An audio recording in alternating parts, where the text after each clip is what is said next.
compartilhar um texto que está lá no livro de Salmo de número 139. Se o Romero puder aumentar um pouquinho o meu retorno aqui, eu agradeço. Salmo 139.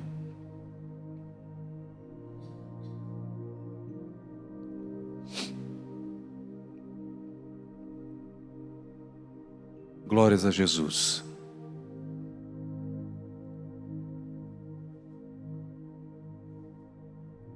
Deus colocou no meu coração esse texto ontem, irmãos, para estar trazendo aqui na igreja, de uma forma simples, tentar expor esse salmo, que é uma canção composta pelo rei Davi.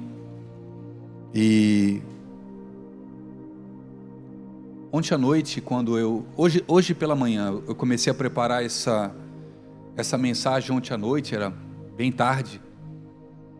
E hoje pela manhã, eu fui dentro do meu armário. Eu tenho um armário com o irmão com várias Bíblias, eu tenho muitas Bíblias. E algumas delas, acho que 3 Bíblias, o meu pai que me deu. E eu sempre venho pregar na igreja, né, com a Bíblia que eu leio. A minha Bíblia, ela é toda rabiscada, irmãos, é muito riscada. E para quem lê, tem o costume de ler a Bíblia, né, sabe que quando a gente se adapta com uma Bíblia, é difícil até de tu pegar outra Bíblia, parece que o texto nem está ali, né? Então, a minha Bíblia já estava meio capenga, né, já estava rasgando na ponta. E na semana passada, quando eu vim para a igreja, eu estava saindo de casa, irmãos, eu fui pegar a Bíblia, a capa descolou toda, ficou sem capa a Bíblia. Eu disse, Jesus, eu vou ter que pegar outra Bíblia. Eu peguei uma Bíblia lá que eu tenho, que foi inclusive a Bíblia que os irmãos me deram em 2016, quando eu fui ordenado ao ministério pastoral aqui na igreja. Vários pastores aqui estavam aqui, assinaram e tal. Só que uma Bíblia da Thompson, grande, e eu não queria. Aí eu fui hoje no meu armário de manhã, irmãos, para pegar uma outra Bíblia, ver se tinha alguma outra Bíblia que tivesse a versão que eu gosto. E eu peguei essa Bíblia aqui, irmãos. Aqui, ó. Essa Bíblia aqui, né? E isso aqui estava na cabeceira do hospital do meu pai, quando ele estava no hospital em dezembro e janeiro. Ele foi para o hospital antes de ele ser promovido à eternidade. E a minha mãe me deu essa Bíblia dele. Mas tudo bem, levei para casa, né? E eu confesso para os irmãos que durante esse ano eu não li muitas coisas do meu pai. Eu não vi nenhuma mensagem dele na internet. Ele tem algumas mensagens gravadas, né? Assim como nós gravamos as mensagens aqui. Eu não via. Eu não peguei essa Bíblia, irmão, para ler, porque eu quis não me afastar um pouco mais. Tudo que me faz lembrar o meu pai, assim, me dói ainda um pouco, né? É difícil para mim. O fato de estar aqui ainda é difícil, por mais que a gente está se acostumando, é difícil, irmãos. Se os irmãos têm alguns problemas, às vezes não fazem algumas coisas, imagina para mim, assim, é complicado, irmãos. Mas a gente tem que seguir, Jesus nos chamou para isso. E eu fui pegar essa Bíblia de manhã, eu já tinha preparado a pregação ontem à noite, entrei à madrugada preparando isso, e hoje de manhã eu fui pegar, e estava exatamente no Salmo 139, irmãos. Eu achei uma coincidência, eu queria só compartilhar com os irmãos. O início do esboço que o meu pai ia pregar no final de dezembro, ele estava no hospital. Ele já tinha entrado num processo de ser desenganado pelos médicos, e ele estava preparando o esboço para vir pregar na igreja. Meu pai, o homem não largava o osso, tá? E o esboço era de Salmo 139, está escrito aqui, irmãos. Ele começou, na verdade, aqui, ia falar sobre segurança, sobre santidade, sobre entregar o coração. E quando eu abri, irmãos, depois do meu esboço pronto, da mensagem pronta, com a Bíblia dele, assim, passou um filme na minha cabeça, irmãos.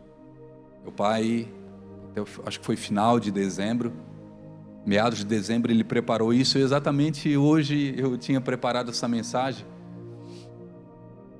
E talvez aquilo que o Senhor queria falar conosco algum tempo atrás, o Senhor fale hoje ao nosso coração.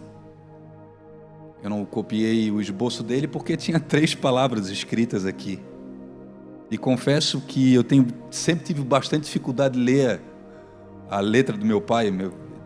Sabe essas letras de médico? Só que o meu pai, ele sempre me ensinou muito, né? Sobre a questão, né? Para quem vai ministrar a palavra, você não ir de qualquer forma, né? Você tem que se preparar. É difícil, Jefferson. Todas as vezes que eu subo aqui, os irmãos podem achar algumas coisas ali, mas eu sempre no meu coração, às vezes eu acabo sutilmente, de forma inconsciente, Bruno, eu acabo me comparando um pouco, sabe? Eu disse, Senhor, como é que eu vou pregar? Como é que eu vou ensinar? Como é que eu vou pastorear? Como é que eu vou expor o texto da forma que meu pai, com tanto zelo, tantos anos, né, estudando? Para quem não sabia, meu pai era um mestre não de professor, mas ele tinha mestrado em teologia, era um cara de extremo conhecimento bíblico. E que o Senhor nos dê graça nessa noite, irmãos, para falar, né, aquilo que o Senhor quer. Salmo 139. Nós nunca falamos Salmo capítulo. Não tem capítulo em Salmos. Salmos são números, irmãos. Então sempre que você falar Salmo 24, Salmo número 24, verso tal. Salmo de número 139, verso 1. Senhor, tu me sondas e me conheces. Sabes quando me assento e quando me levanto. De longe penetras os meus pensamentos. Esquadrinhas o meu andar e o meu deitar, e conhece todos os meus caminhos. Ainda a palavra não chegou à minha língua, e tu, Senhor, já conheces toda. Tu me cercas por trás e por diante, e sobre mim põe a sua mão. Tal conhecimento é maravilhoso demais para mim, é sobremodo elevado, não o posso atingir. Para onde me ausentarei do teu espírito? Para onde eu fugirei da tua face? Se eu subo aos céus, lá tu estás. Se faço a minha cama no mais profundo abismo, lá estás também. Se torno as asas da alvorada e me detenho nos confins dos mares, ainda lá me haverá de me guiar a tua mão, e a tua destra me susterá. 11. Se eu digo as trevas, com efeito me encobrirão, e a luz ao redor de mim se fará noite, até as próprias trevas não te serão escuras. As trevas e a luz são a mesma coisa, pois tu formastes o meu interior, tu me teceste no seio da minha mãe. Graças te dou, visto porque por modo assombrosamente maravilhoso me formaste. As tuas obras são admiráveis e a minha alma o sabe muito bem.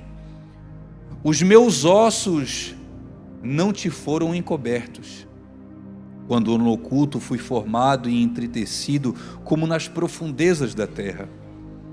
Os teus olhos me viram a substância ainda informe, e no teu livro foram escritos todos os meus dias, cada um deles escrito e determinado, quando nenhum deles ainda havia. E há quem defenda o aborto. Não está na... Volta, Dani. Que preciosos são para mim, ó Deus, os teus pensamentos. E como é grande a soma deles, se os contasse, excedem os grãos de areia, contaria, sem jamais chegar ao fim. Tomara, ó Deus, desses cabos do perverso, apartai-vos, pois, de mim, homens de sangue. Eles se rebelam insidiosamente contra ti e contra os teus inimigos falam malícia. Não aborreço eu, Senhor, os que te aborrecem? E não abomino os que contra ti se levantam? Aborreço-os com ódio consumado. Para mim são inimigos de fato. 23, irmãos. Sonda-me, ó Deus, e conhece o meu coração. Prova-me e conhece os meus pensamentos. Vê se há em mim algum caminho mau e guia-me pelo caminho eterno. Curve a sua cabeça em nome de Jesus.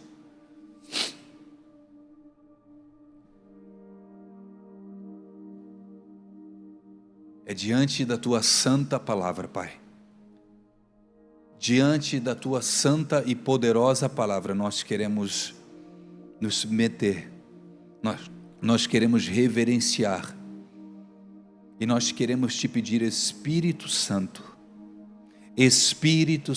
que o Senhor possa soprar nos nossos corações e ouvidos aquilo que o Senhor quer para nós. Que nessa noite, Pai, nós venhamos ter temor em cima daquilo que estamos ministrando e ouvindo. E que o Senhor confirme isso através da tua santa e maravilhosa presença. Em nome de Jesus, amém. Talvez, irmãos, o Salmo de número 139 é uma das pérolas das Escrituras. Toda a Escritura, ela é proveitosa e ela, de certa forma, maravilhosa. Mas existem alguns textos, existem alguns escritos, irmãos, que eles são como pérolas diante de um baú. São pedras preciosas que, se você cavar, você encontra algo muito poderoso. Muitas das mensagens que o Espírito Santo quer proferir para a igreja, quer revelar à igreja, elas não se dão numa simples leitura. É necessário muitas vezes um aprofundamento. É como quem trabalha num garimpo, Sérgio, que cava incansavelmente. Daqui a pouco ele encontra algo muito valioso.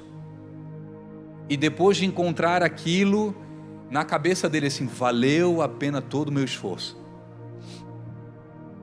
Assim são as Escrituras, irmãos. Tudo que foge das Escrituras não está no coração de Deus.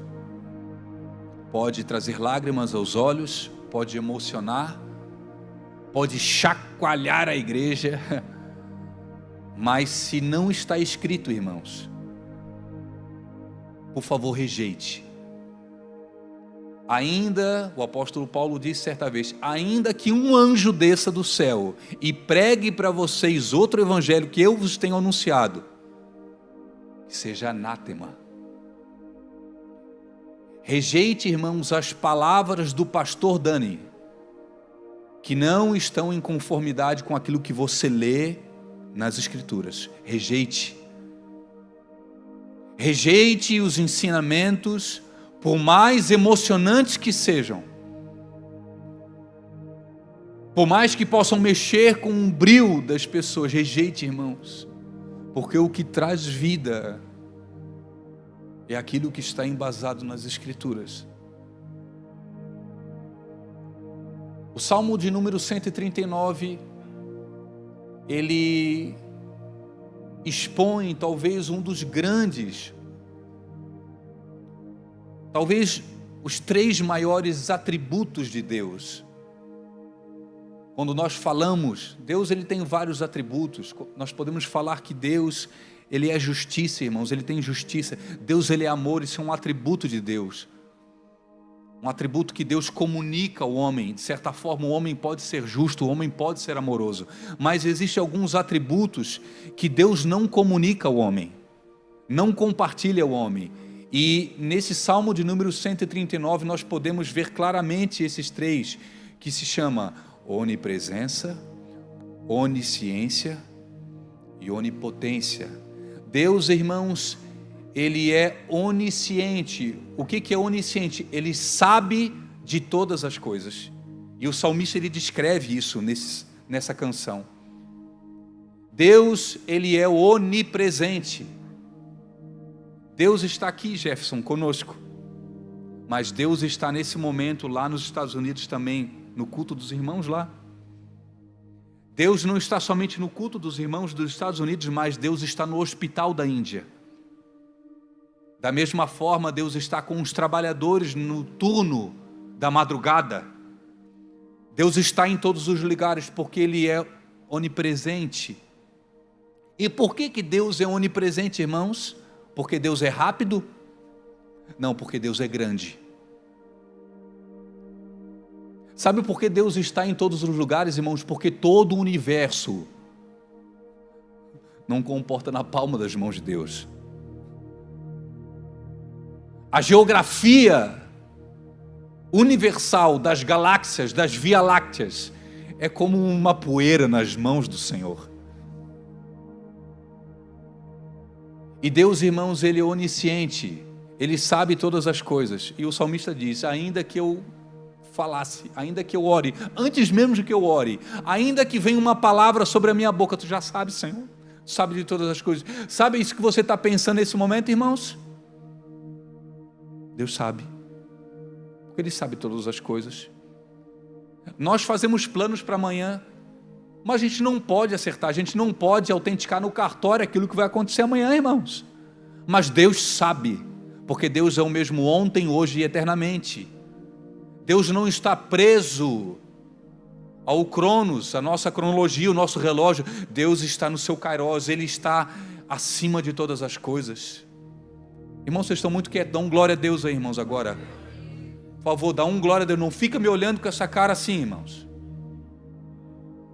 Nós somos pentecostais, biblicamente pentecostais aqui, irmãos.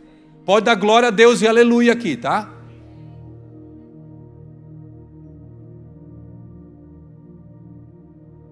Senhor, Tu me sondas e me conheces.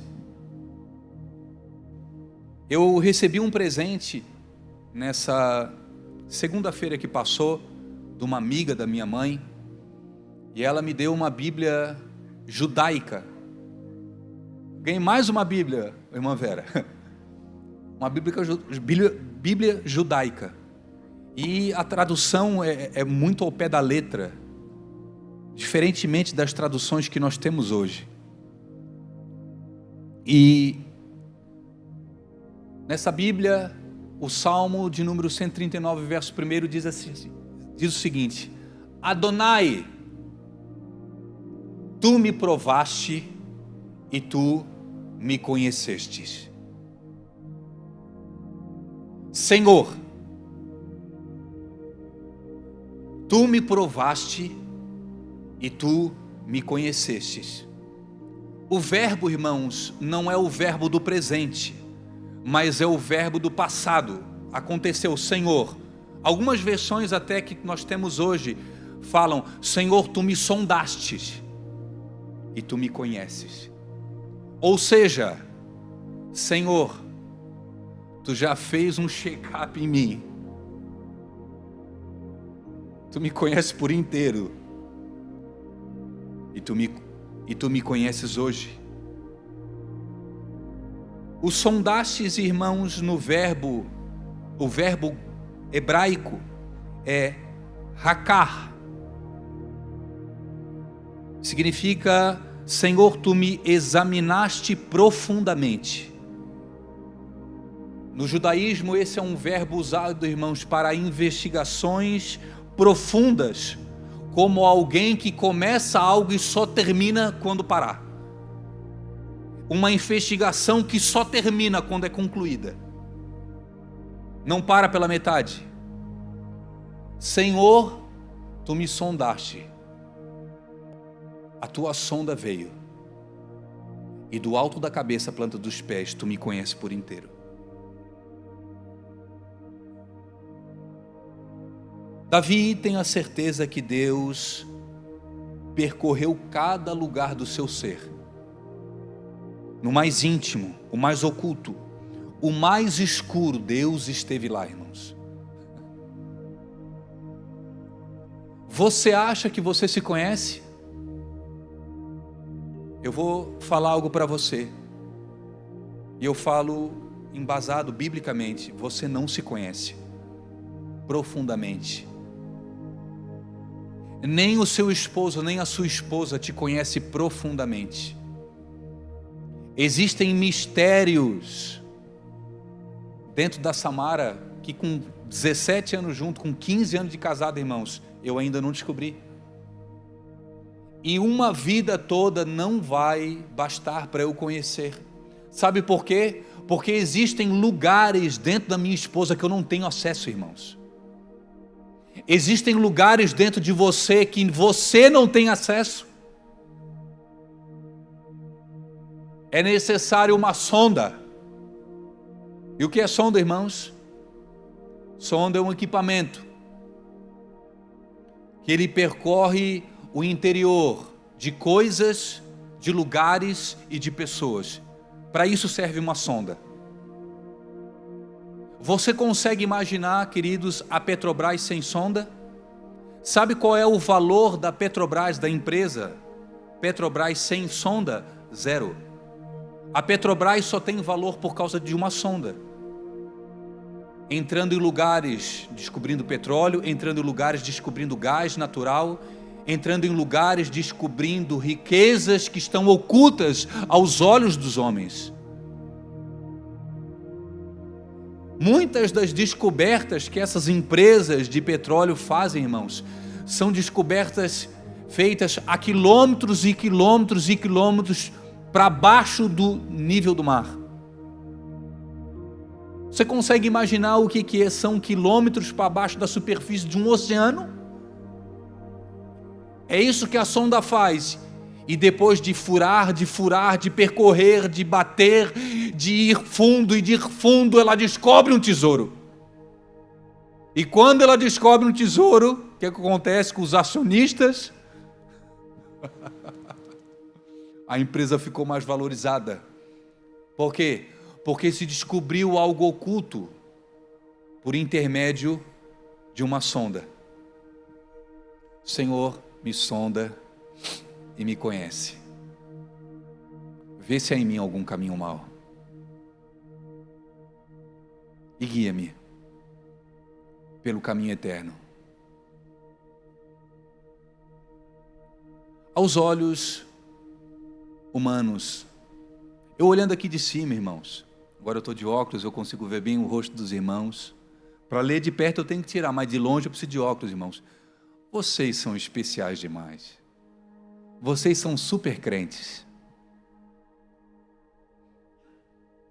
Mas eu tenho uma notícia para vocês não são tão bonzinhos assim. Na verdade, vocês são bem ruizinhos. E eu estou junto nessa aqui, tá? Ó, pastor Dani, esse aqui também tá? Junto.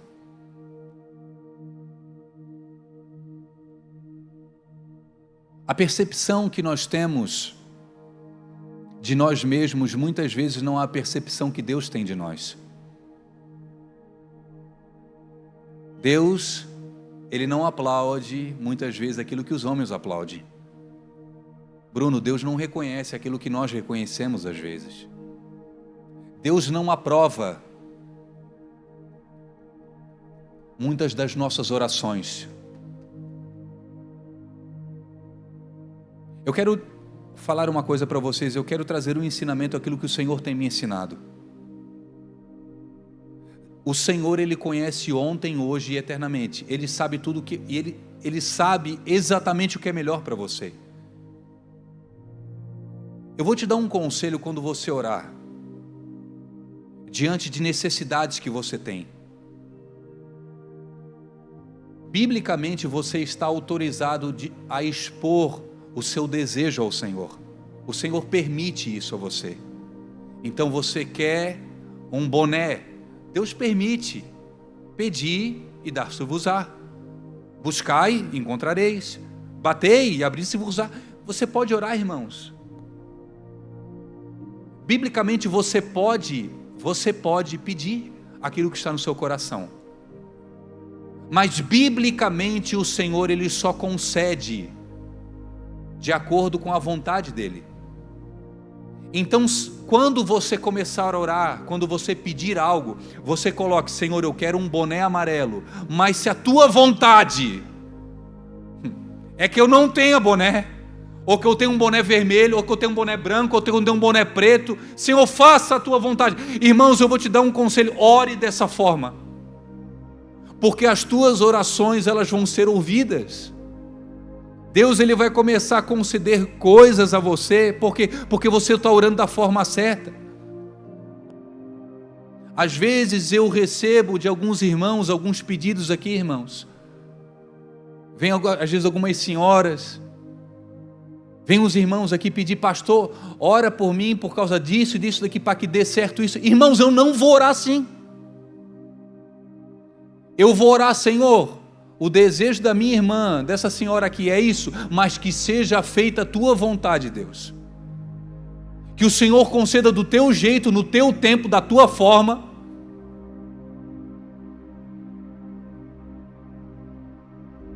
E às vezes a gente ora dessa forma, Bruno. Tem gente que não gosta. Então não peça para orar, irmãos. Você quer um gênio da lâmpada, você não quer um Deus todo-poderoso que sonda o teu coração e te conhece, e sabe o teu interior, e conhece as mais profundezas do teu ser, e sabe o que é bom para você. Deus sabe que aquele carro, que aquele menino de 15 anos está chorando pedindo, não é bom, não é bom. Deus sabe que aquele emprego, que aquele trabalho, que aquela grana que você está esperando naquele momento não é bom, não é bom, mas aos meus olhos é bom. Não, o Senhor, Ele te sonda e te conhece, e Ele sabe que muitas vezes isso vai ser uma pedra de tropeço para você. Deus sabe, porque Ele te ama. Se Ele te entregar isso, você vai voltar a ser aquele cara que você era antes.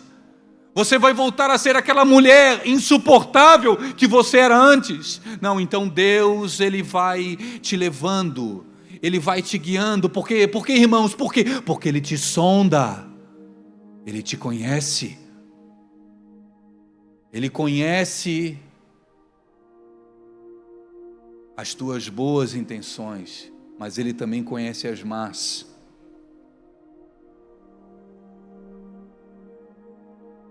Deus, Ele te fez, Ele te planejou. Deus tem um propósito com a sua existência. E por que eu posso afirmar, irmãos, que você tem um propósito? Sabe por quê que eu posso afirmar? Porque você está vivo, irmãos. Se você está vivo é porque Deus tem algo com a sua vida. Se Deus não tivesse propósito, um plano na tua vida, Deus não ia te fazer nascer. Aí você pode me dizer: não, mas o meu pai não me planejou. O meu nascimento foi por acaso para os teus pais. Mas o Senhor, antes de você ser gerado, Ele te planejou. Antes mesmo de você ser concebido, Deus, Ele olhou para ti e estabeleceu um projeto sobre a tua vida, um propósito sobre a tua vida. Senhor, me sonda e me conhece. Eu não creio, queridos, eu não creio que nós estamos nessa vida por acaso. Eu não creio, irmãos, que nós nascemos, passamos pelas pessoas e morremos sem um propósito. Se você acha que o seu propósito é ficar famoso simplesmente com uma fama em si mesmo, você não entendeu ainda o que é o Evangelho. E você não entendeu que Deus tem um plano na tua vida. E esse plano não tem a ver somente com você. Esse plano tem a ver com você, com a sua família, com a igreja, com a cidade, com o estado, com o país. Mas o que isso que está me acontecendo hoje tem a ver com um projeto, com um propósito de Deus na minha vida?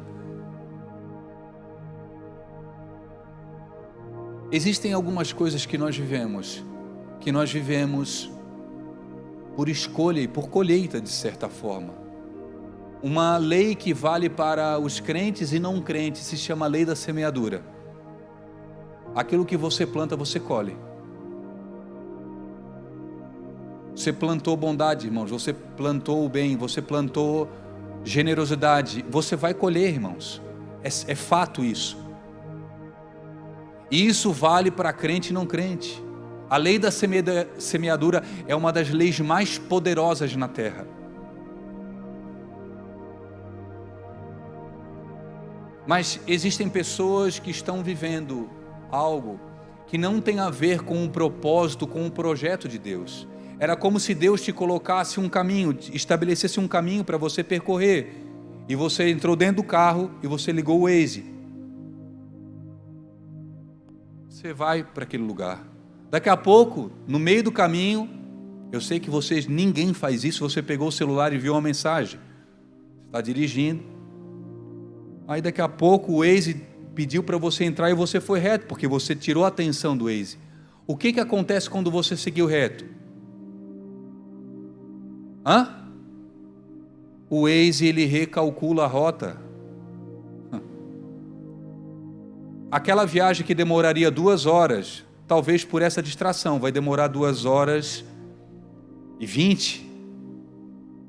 Mas o Waze vai te levar no caminho novamente. Existem pessoas que já eram para ter chegado no lugar em 2 horas, mas estão demorando 3 horas, 4 horas, 5 horas, sabe por quê? Porque se distraíram. O Senhor está recalculando essa rota e te levando para um plano original, te levando para esse plano, te levando para esse lugar, e Ele insiste contigo porque Ele te ama, porque Ele tem um plano na tua vida, mas você se distrai, não tem problema, o Senhor, Ele te ama, Ele vai recalcular a rota e vai te levar para aquele lugar. Mas pastor, por que existem pessoas que estão demorando 2 horas, eu demoro 5? Para de se distrair, irmãos. Pare com distração. Olha o que você tem olhado. Eu quero fazer, não uma pergunta, mas eu quero fazer só uma afirmação. Olha quantas horas nós passamos nas redes sociais por dia. E quantas horas nós passamos lendo as Escrituras. Eu não decidi ainda, irmãos. Eu falei ontem para minha sobrinha. Não sei.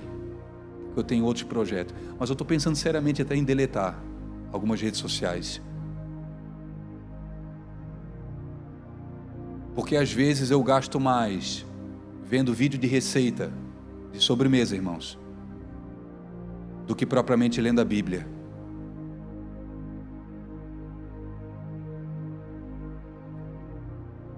O Senhor, Ele sondou o nosso coração e Ele nos conhece.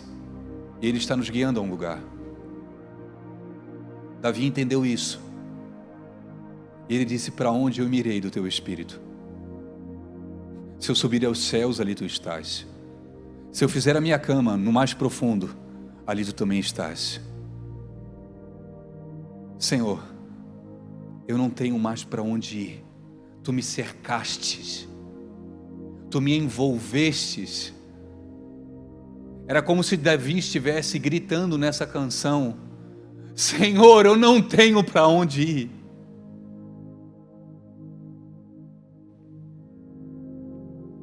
Se Deus, Ele nos planejou e Deus tem um propósito na nossa vida, por que nós insistimos em ser independentes de Deus? Se Deus, Ele te planejou, Ele te conhece, Ele tem a sua vida por total conhecimento, por que você, Samara, por que você, Daniel, insiste em ser independente? pastor, eu acho que agora tu forçou a barra, porque eu sou dependente de Deus. Não, irmãos, nós fazemos de tudo para não depender de Deus.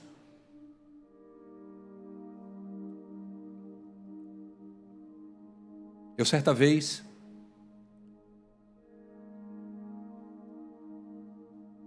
eu morava aqui atrás, irmãos, nesse prédio aqui. E eu estava na sacada com um amigo meu e eu estava conversando com ele e a gente estava falando sobre o futuro. E ele falou assim, cara, ô Dani, isso há 10 anos atrás, irmãos. 10 anos atrás. Ele assim, Dani, o que tu planeja para o futuro? O que tu acha? O que tu acha que o Senhor vai fazer na tua vida? Como que tu acha que vai ser os teus próximos anos? E eu falei para ele, ô Tiago, eu acho que o Senhor vai me levar para o ministério. Isso há 10 anos atrás. E eu acho que, mesmo eu não querendo, algum dia eu vou ser um pastor de uma igreja. Não é o meu projeto de vida, mas eu sinto que o Senhor, eu já ouço profecias, palavras proféticas há muito tempo a respeito disso, e eu sei que lá no fundo, mesmo não querendo, o Senhor vai me levar para esse lugar. Mas eu vou me preparar, ô Tiago, para que eu não dependa da igreja. O Senhor me fez ter saúde para trabalhar. Eu na época trabalhava com o Jefferson, irmãos. Trabalhei 4 anos com o Jefferson aqui, irmãos, na indústria dele. O Jefferson é a Cris. A Cris na época não ia para a indústria, né? Ela estava só esperando eu sair para ela chegar. Brincadeira. Eu trabalhei 4 anos com ele. E eu falei para ele assim, o seguinte, ô Tiago, eu acho que o Senhor vai me conduzir para esse lugar, mas eu vou me preparar para que eu não dependa da igreja. Então eu quero planejar o meu futuro. Olha, irmãos, que homem prudente. Eu vou planejar o meu futuro, eu vou organizar as minhas finanças e eu vou deixar tudo organizado. E se o Senhor lá na frente me levar para o ministério, eu não vou depender do ministério, eu não vou ser pesado para a igreja, né? Então eu quero me preparar. E irmãos, foi o que aconteceu. Eu me organizei, irmãos. Eu me preparei. Eu podia ter trocado muito mais de carro, eu não troquei. Eu poderia ter viajado muito mais, eu não viajei. Eu poderia ter gastado com passeios, com restaurantes. Eu não gastava, irmãos.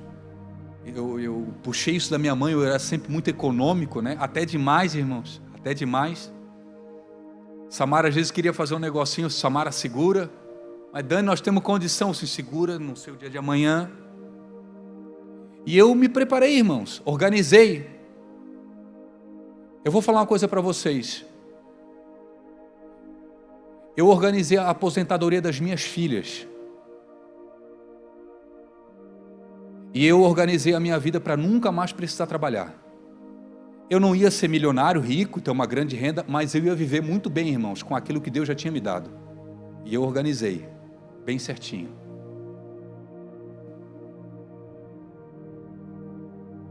De 3 anos para cá, irmãos, Deus pegou a minha organização.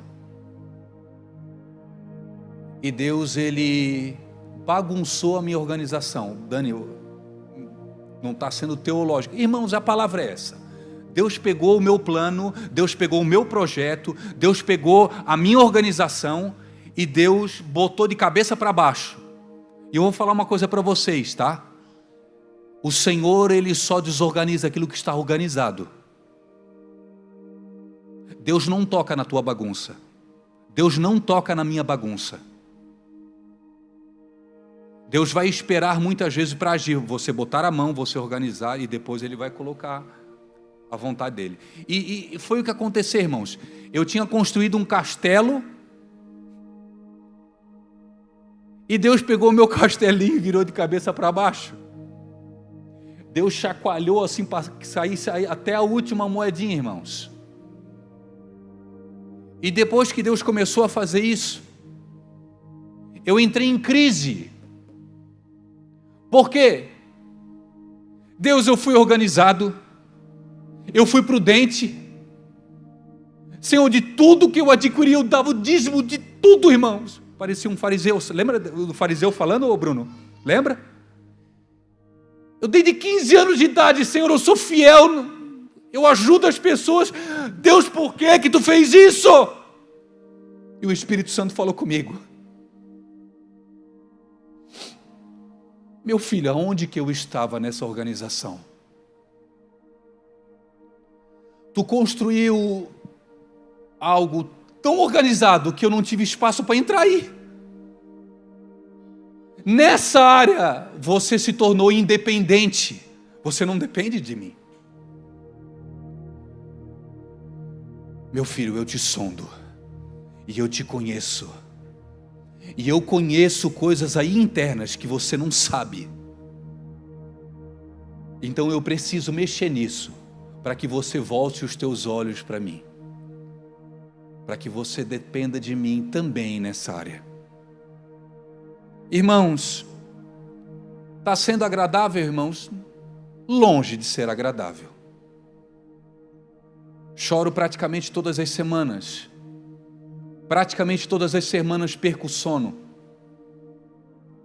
Praticamente, irmãos, todas as semanas eu entro em crise. Senhor, como pode eu ter me organizado tantos anos e num sopro parece que tudo se foi? Nós conhecemos que Deus, Ele conhece todas as coisas, Ele conhece o nosso interior. Mas por que nós insistimos em ser independentes? Nós queremos organizar a nossa igreja para que o negócio funcione tão bem sem Deus. Nós queremos organizar as coisas em casa, com os nossos filhos. Nós queremos organizar tudo, a gente planeja tudo, irmãos. E eu não estou dando um balde de água fria em você que planeja, se organiza. Não, você faça isso. Mas por favor, na tua organização, abra um espaço. Abra uma lacuna aí para que Deus esteja junto nesse negócio, irmãos. E não faça como o organizado aqui, que Deus teve que desorganizar.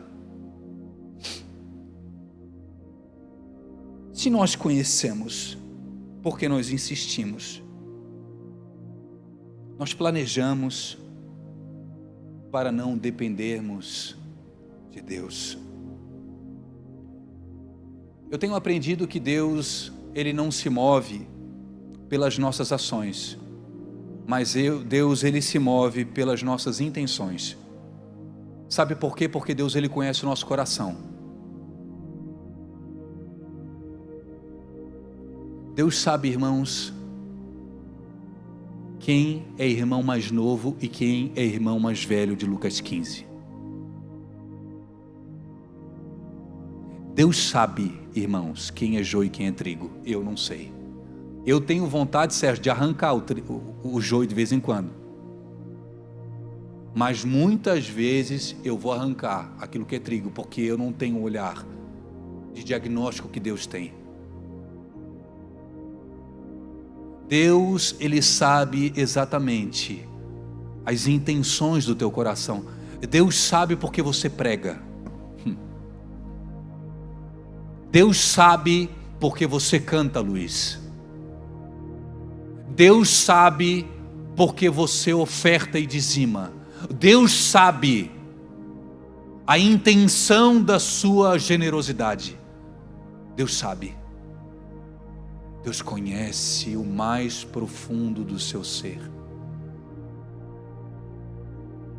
Ou você não acha que existem pessoas que as mãos dizem algo que o coração não vive?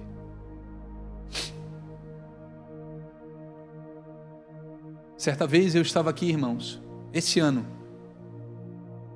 na hora do louvor, Luiz cantando, Isma aqui, Maranhão lá, Lisandra, Ana ali em cima, e eu estava aqui no meu contrabaixo, irmãos, tocando. Eu estou só esperando um baixista chegar, irmãos, para eu descer, tá? Por enquanto ainda estou no baixo. Eu estava aqui no meu contrabaixo, e o louvor, e os irmãos adorando, e eu falei para o Senhor assim: Espírito Santo, vem aqui. Irmãos, isso é um pedido genuíno? Sim. Só que o Espírito Santo, ele falou comigo. Por que você está pedindo para eu vir?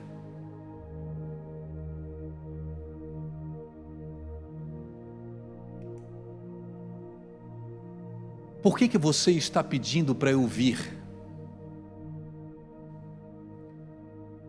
E naquele exato momento, irmãos, eu posso falar com muita franqueza no coração dos irmãos. O Senhor me fez enxergar que esse pedido que eu estava fazendo era para que o Espírito Santo avalizasse aquilo que eu iria falar.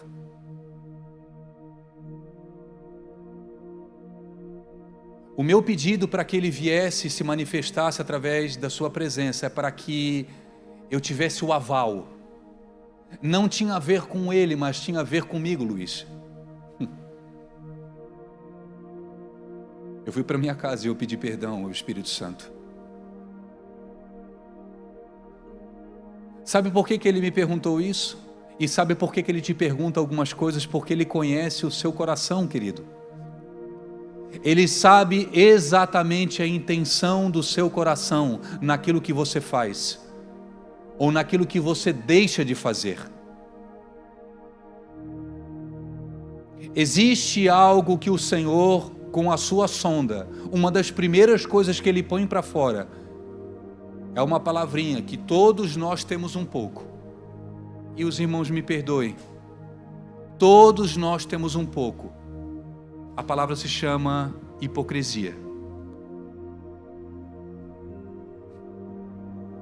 Todos nós, irmãos, temos um pouco, uns um pouco mais, outros um pouco menos. Eu acho que o irmão César está praticamente zerado, né? Mas deve ter alguma coisa, deve ter uma poeirinha ali. Deus, Ele não se move pelas nossas ações, mas pelas nossas intenções. Conhecemos alguém de verdade, irmãos, não é pelas ações, mas pelas reações. Quer conhecer alguém? Quer conhecer alguém, irmãos? Faz algo que vai fazê-la reagir. Quer conhecer? Nós mostramos pelas reações, porque as nossas ações elas podem ser controladas. O Maranhão falou alguma coisa para mim, então eu vou agir. Mas se ele toca em alguma profundeza do meu ser, que isso me faz algumas coisas vir para fora, eu vou reagir, irmãos. É natural. E o Senhor, Ele se move, não pelo aquilo que você faz, mas pela intenção das suas ações. Eu quero te fazer uma pergunta: quais são as suas intenções? Talvez a nossa intenção hoje não tenha a ver, irmãos, com aquilo que a Bíblia está falando. Nós queremos cantar, nós queremos ter uma empresa para que a gente não tenha a ver simplesmente com as pessoas, mas tenha a ver com a gente, tenha a ver com vaidade. Existem pessoas que trabalham para mostrar para os outros, porque lá atrás falaram que ele não ia dar certo. Falaram que ele não ia dar nada, então ele precisa mostrar para os outros, para os amigos, para os pais, para a igreja, que ele também consegue. Então o trabalho dele não tem a ver com dignidade, tem a ver com mostrar para os outros, tem a ver com mostrar para si mesmo que ele pode, que ele consegue. O Senhor, Ele sonda o teu coração e te conhece, irmãos. E talvez você já me ouviu falar sobre isso, essa é uma das orações mais perigosas que você faz. Senhor, me sonda e me conhece. Porque a sonda, irmãos, você guarde uma coisa no teu coração, a sonda vai trazer para fora aquilo que está podre, aquilo que não presta, mas a sonda também revela preciosidades. O que seria, eu já falei, o que seria da Petrobras sem a sonda? Mas o que seria, irmãos, de uma pessoa com câncer inicial sem a sonda? O que seria? Antigamente as pessoas morriam de morte, as pessoas falavam, né? Morreu de morte. Não, irmãos, é porque não foi diagnosticado, não descobriram o que tinha dentro. Daqui a pouco o cara não aguenta mais, morre, porque já estava podre por dentro, já tinha sido tomado. Se houvesse uma sonda, aquilo poderia ser tratado. Senhor, me sonda e me conhece.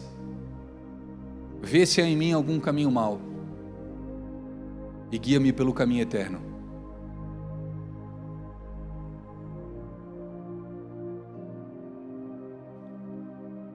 Por se esquecer de Deus e da sua palavra, o homem caído, ele criou um escape para colocar a culpa no outro, não reconhecendo as suas falhas,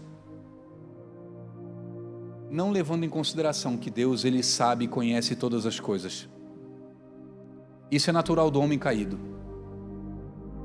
Adão, Samar abriu o culto, falou do Éden, eles estavam lá perfeitos, sem pecado. O que aconteceu quando o homem pecou? A primeira atitude do homem foi se esconder.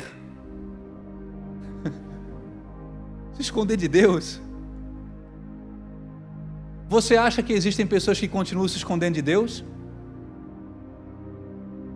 Hã?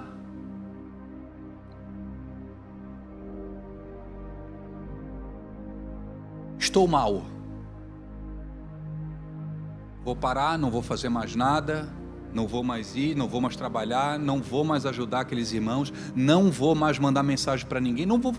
Estou mal. Irmãos, isso é um esconderijo.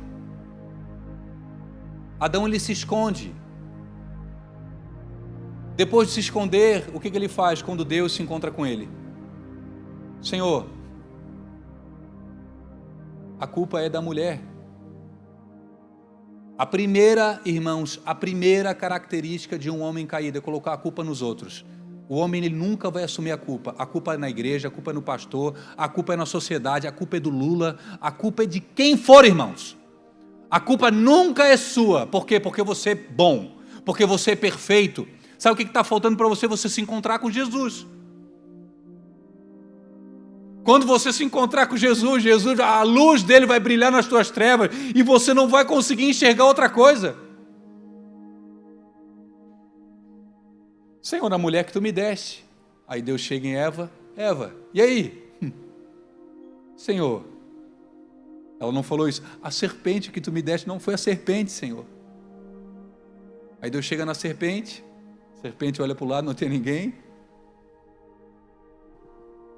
Quando Adão, ele está envolvido no pecado, diante de uma escuridão, escondido, o que ele faz, irmãos?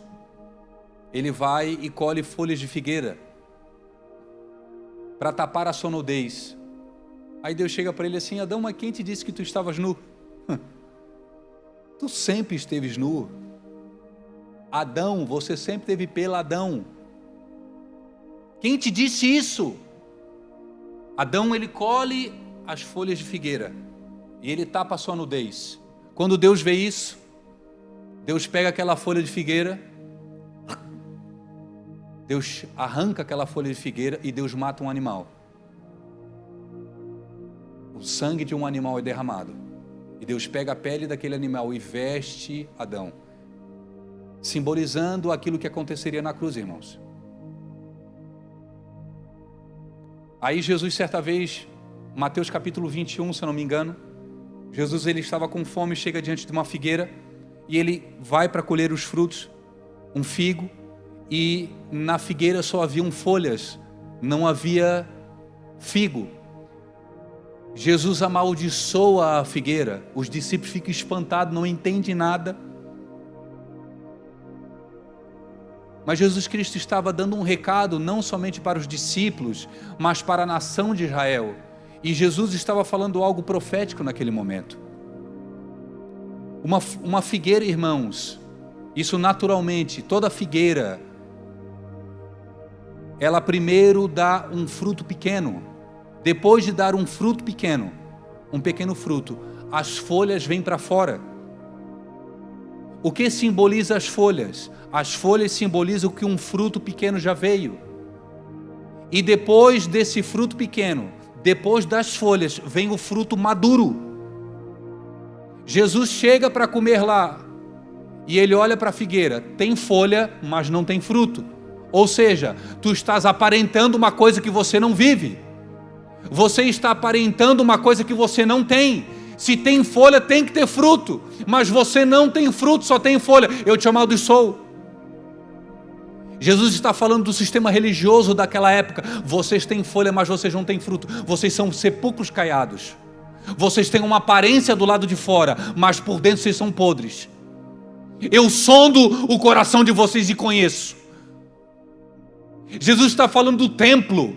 Vocês têm culto, mas eu não estou ali dentro. Vocês têm atividades, mas eu não estou sendo adorado nessas atividades. Vocês têm folhas, mas aonde está o fruto? Quando Jesus amaldiçoou aquela figueira, Jesus está remetendo ao Éden também. Adão, aquilo que você fez pela força do homem, pelo braço do homem, o jeito humano para tapar a escuridão, nesse momento eu amaldiçoo. Um cordeiro vai precisar ser morto. Um cordeiro vai precisar ser morto para tapar essa escuridão. Aquilo que estava nu diante de todos, com folha de figueira não resolve mais. É necessário que eu morra. E por que, irmãos, que Jesus, ele remete a isso? Porque Jesus é Deus. E Ele sonda o nosso coração e nos conhece. Jesus conhecia o interior das pessoas. Jesus conhecia o pensamento das pessoas.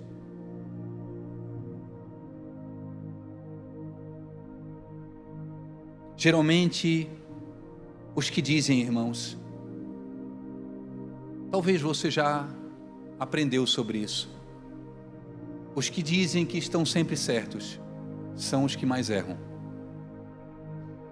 As pessoas que dificilmente têm dificuldade de reconhecer a sua escuridão são pessoas que não estão se enxergando. Sabe o que está faltando aí?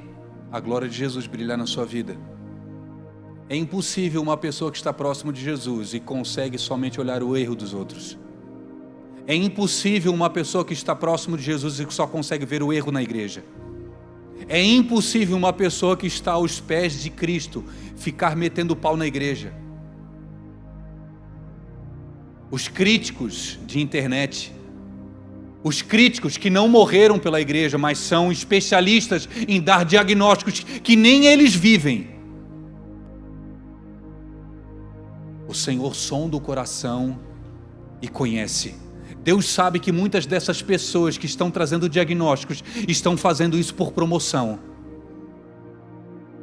Deus sabe que muitos dos vídeos que nós queremos postar, de nós falando, de nós tocando, da gente fazendo algo, é porque a gente quer ser visto. O Senhor, Ele sonda o nosso coração e nos conhece.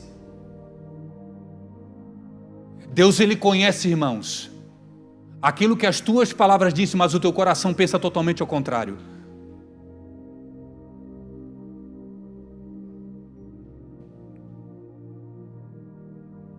A nossa justiça, segundo as Escrituras, Isaías 64, Deus considera a nossa justiça como um trapo de imundícia. A Bíblia judaica está bem escrito lá, irmãos, hoje eu li, 64:6, se eu não me engano. A nossa justiça é como um trapo, como um pano de menstruação. É isso que está escrito. Você, homem, que é casado, quando a sua esposa está naqueles dias, você já experimentou trocar o lixo da casa? Quem aqui já... eu sei que tem homens que não pegam, não fazem nada dentro de casa, mas, né, lá em casa a Samara me deu a tarefa, né, tirar os lixos. Isso vem desde a época da minha mãe, irmãos. E tirar lixo é desagradável, porque você vai mexer no papel higiênico. Irmãos, tocar em papel higiênico usado é ruim. Mas você tocar em papel higiênico de menstruação, irmãos, é pior.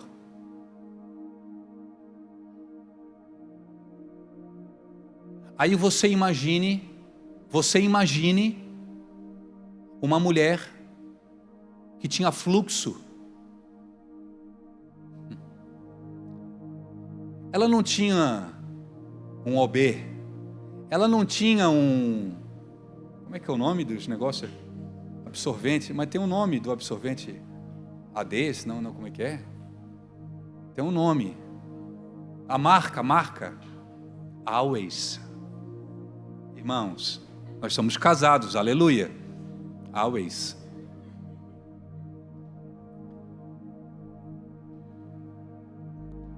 As mulheres da época não tinham isso. E como que elas se guardavam nos dias que estavam, menstruadas? Elas envolviam-se com lenços, com panos. E esse pano, irmãos, ele não era algo que elas usavam, aí desceu o sangue e ela lavava, botava de novo. Essas mulheres, elas ficavam às vezes por 7 dias. As mulheres, às vezes, eu não sei quanto, isso eu não sei, irmãos, quantos dias que as mulheres ficam. Elas ficavam todo o período da menstruação com aqueles panos. Você consegue imaginar o que era aquele pano? Você consegue imaginar, irmãos, no fim do período menstrual da mulher, o que era aquele pano? Aí o profeta Isaías pega e faz uma comparação. Na verdade, Deus, usando o profeta, falou assim: a justiça de vocês, Israel, é como um trapo de imundícia, é como um pano de menstruação para mim. Vocês se acham justos, vocês se acham perfeitos, vocês se acham bons, mas eu sondo o coração de vocês, eu conheço vocês, Israel. Eu sei que vocês não são tão bons assim. A justiça de vocês para mim é como um trapo de imundícia, como um pano de menstruação. Ah, como nós precisamos orar, Sérgio, Salmo 139, Senhor, me sonda e me conhece.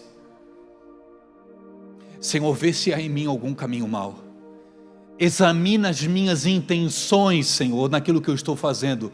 Por que eu estou trabalhando? Por que eu estou ajudando? Por que eu estou pregando? Por que eu estou fazendo? Por que eu estou servindo? Por que nós estamos movimentando? Por que nós estamos gastando a nossa vida e o nosso tempo? Por que, Deus? Move a intenção do nosso ser. E nos sonda. Nos sonda, Senhor. Uma igreja que tem consciência das suas falhas irá transformar uma sociedade que vive afundada no pecado. Eu tenho falado isso, irmãos.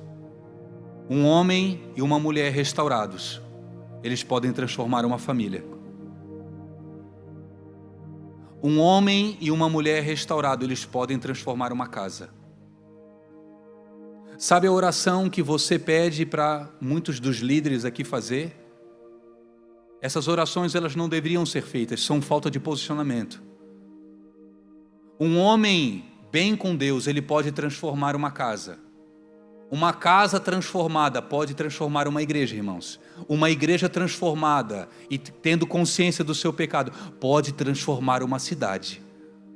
O problema é que muitos de nós, Bruno, nós queremos com a nossa casa arrombada, com o nosso casamento arrombado, com o ministério arrombado, nós queremos ir lá para fora e evangelizar as pessoas que às vezes estão até melhor do que a gente. Nós vivemos um tempo,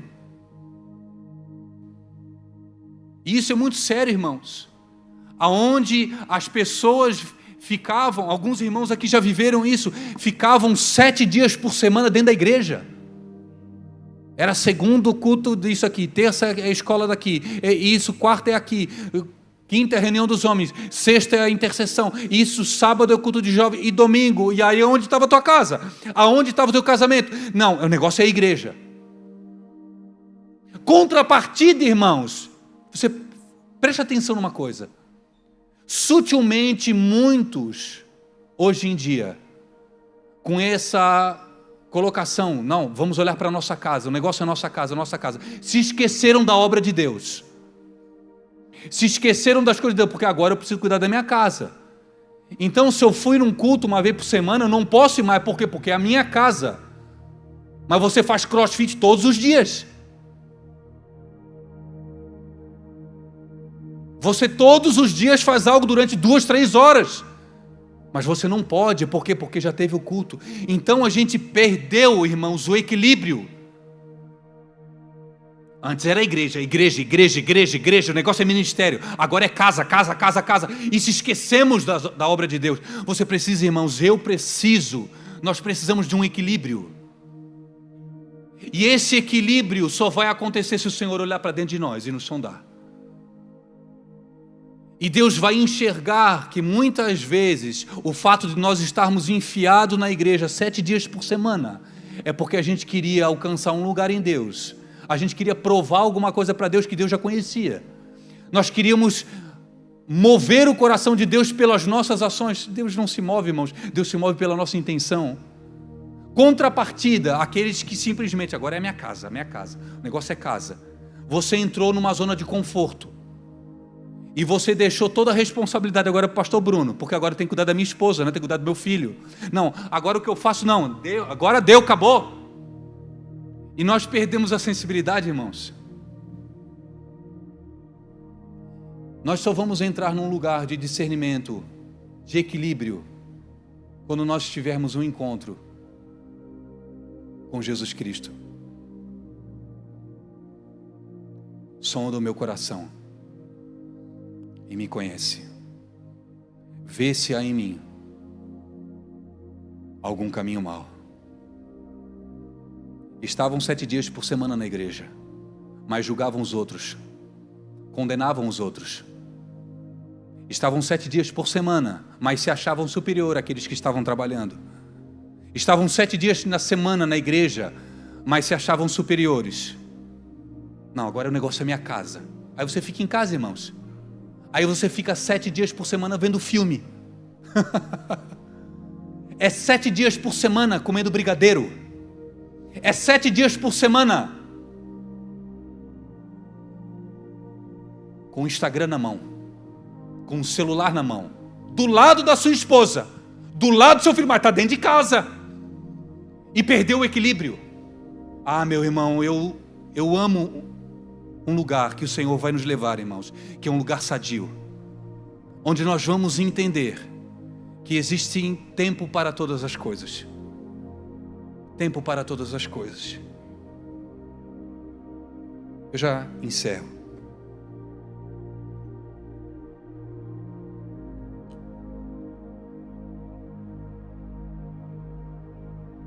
Apocalipse capítulo 2, Jesus Cristo, ele traz um diagnóstico e, de certa forma, para algumas igrejas, uma sentença. E eu acho interessante quando ele chega e fala ao anjo da igreja que estava em Sardes. Ele diz assim: vocês têm nome que vive, mas vocês estão mortos. Sabe, Diego, tem uma aparência de crente espiritual. Tu és um pastor, tu és um líder, mas tu estás morto. Por quê? Porque eu sondo o coração e conheço. Eu sei as intenções. Eu sei porque você sobe na plataforma e você ora, eu sei. Sabe por quê, fariseu?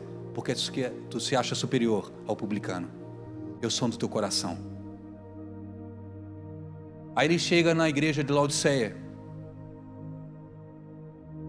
Laodiceia disse: rica estou, abastada estou, não tenho falta de nada.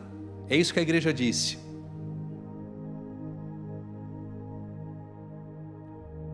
Aí Jesus disse para ela: não sabes, Laodiceia, que és uma desgraçada, miserável, pobre, cega e nu. Laodiceia, tu se acha alguém que tu não és. Sabe por quê? Porque os teus olhos estão em ti, mas eu sondo o teu coração e te conheço. Eu conheço as profundezas do teu ser. Laodiceia, eu vou te falar uma coisa, tu estás fazendo culto, mas eu estou do lado de fora, batendo. Eis que estou à porta e bato, se alguém abrir, eu entrarei. Vocês estão fazendo culto, vocês estão cantando músicas, mas eu estou lá do lado de fora. Vocês não abriram um espaço para mim. Vocês planejaram a vida de vocês, e aonde que eu estou nisso? Daniel, tu se programou, tu se estabilizou? Aonde que eu estava nisso?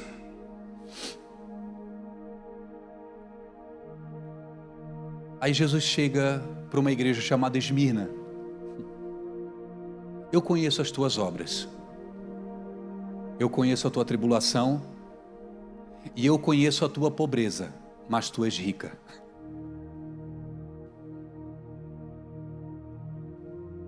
Laodiceia ou Esmirna, você se acha pobre, mas eu te digo, você é rica. Sabe por que, Esmirna, que eu posso dizer isso para você? Porque eu sondo o seu coração. Aquilo que para Laodiceia, aquilo que para Sardes e para outras igrejas é riqueza, para mim não é. Aquilo que as outras igrejas, aquilo que os outros homens estão aplaudindo, eu não aplaudo. Sabe por quê? Porque eu sondo o coração e eu conheço as intenções do seu ser.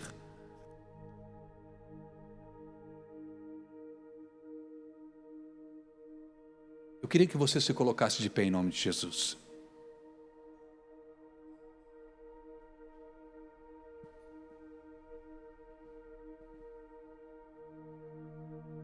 Queridos, muitos ainda não mudaram, não reconheceram suas falhas porque não tiveram um verdadeiro encontro com a glória de Deus, com Jesus Cristo. Dani, você acredita que existem pessoas que estão dentro das igrejas que ainda não conhecem Jesus? Sim, eu acredito. Eu acredito que existem pessoas que já ouviram falar do Evangelho, mas o Evangelho ainda não entrou dentro deles. Eu não estou questionando a soberania de Deus, o tempo de Deus. Mas talvez alguns de nós ainda não permitiram que o Senhor entrasse e sondasse. O problema é que às vezes nós olhamos para esse tipo de gente, Gera. As pessoas não têm Jesus, aí a gente quer, ao invés de levar as pessoas a Cristo, a gente quer impor regras sobre elas. Ah, tu não é crente ainda, então faz isso, faz aquilo, faz isso, deixa de fazer aquilo, deixa aqui, vai para cá, vai para lá, sobe ali, planta bananeira. A gente dá um conjunto de regras. Na verdade, a gente pega aquela tábua de pedra que Moisés escreveu, que o Espírito colocou dentro do nosso coração, a gente põe para fora de volta. Aquilo que é para ser escrito dentro do coração, Bruno, pelo Espírito Santo, a gente quer criar um conjunto de regras para que a pessoa faça. Então você tem que fazer isso. Jefferson, é assim que tem que proceder dessa forma. Ao invés de o Jefferson pegar o Dani, que está completamente envolvido no pecado, e levar ele até Cristo, porque o Dani só vai se convencer, o Dani só vai se arrepender quando ele se deparar com a glória de Jesus. Aí Pedro, pescando a noite toda, de forma cansativa, Jesus ele chega para ele durante a manhã. Pedro, lança a rede. Mestre, eu pesquei a noite toda, tu entende do reino, eu entendo de pescaria. Mas se tu mandou, mestre, sobre a tua palavra eu lançarei a rede. Pedro vai lá, lança a rede, e acontece uma pesca maravilhosa, acontece um grande milagre. Quando Pedro, ele se depara com aquilo que tinha acontecido, irmãos, ele fala algo para Jesus: mestre,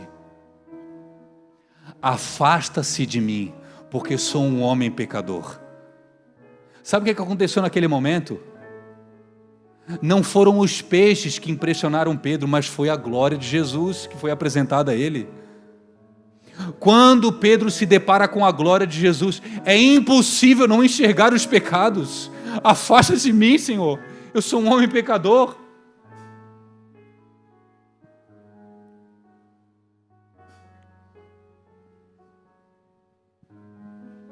Aí Zaqueu, um publicano, diante dos judeus, um homem pecador, um homem mal visto, estava em cima de uma árvore, esperando Jesus passar.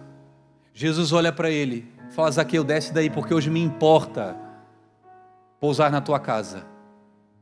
Depois daquele comentário, você não vê Jesus falando mais nada. Jesus entra lá dentro e você vê Zaqueu falando: Senhor, se eu defraudei alguém, eu vou devolver 4 vezes.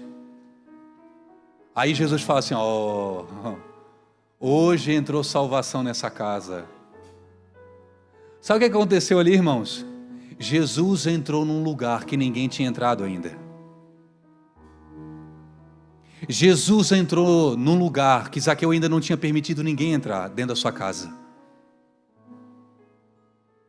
Jesus, com a sua sonda, entrou nas profundezas de Zaqueu.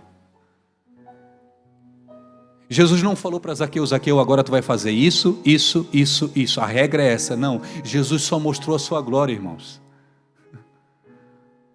Nós precisamos voltar a ver Jesus, é isso, irmãos. Nós precisamos voltar a ansiar pela presença de Jesus, pela glória de Jesus. E automaticamente, irmãos, os nossos pecados eles vão ser expostos. E diante dessa exposição só nos resta uma coisa, Isma, Luiz, se arrepender, cara. Não temos mais para onde correr. Não foi o Sérgio que apontou o dedo para mim, mas foi Jesus com o seu amor e com a sua glória apareceu. E diante de tamanha glória eu não tenho como permanecer nesse lugar. A sonda de Jesus. Mestre, bom mestre, o que eu faço para herdar a vida eterna? Disse um homem intitulado na Bíblia de jovem rico. Tu conheces a lei, tu conheces os ensinamentos, tu conheces os mandamentos. Depois de Jesus expor algumas coisas, ele diz: mestre, eu tenho feito isso desde a minha mocidade. Depois que o jovem rico ele responde isso, Bruno, eu gosto do livro de Marcos, quando ele descreve essa passagem. Jesus então olhou para ele e o amou. Mateus não diz isso, Lucas não diz isso, mas Marcos diz: Jesus então olhou para ele e o amou. Sabe o que eu, Daniel, na minha mente aqui penso? Jesus olhou para o interior do jovem. Jesus sondou o coração dele. Jesus veio com a sonda. E a sonda entrou dentro do jovem rico. Aí Jesus falou o seguinte para ele: falta uma coisa somente. Vende tudo o que tens, dá aos pobres e me segue, e tu terás um tesouro ainda maior. Diante da resposta de Cristo, o jovem ele foi embora triste porque ele possuía muitas riquezas e propriedades. Sabe por que aquele exímio religioso foi exposto, irmãos? Por causa da sonda. Somente na sonda. A igreja não pode sondar ninguém. Nós líderes não podemos sondar ninguém. Quem somos nós para trazer diagnóstico na vida das pessoas? Quem sou eu, irmãos?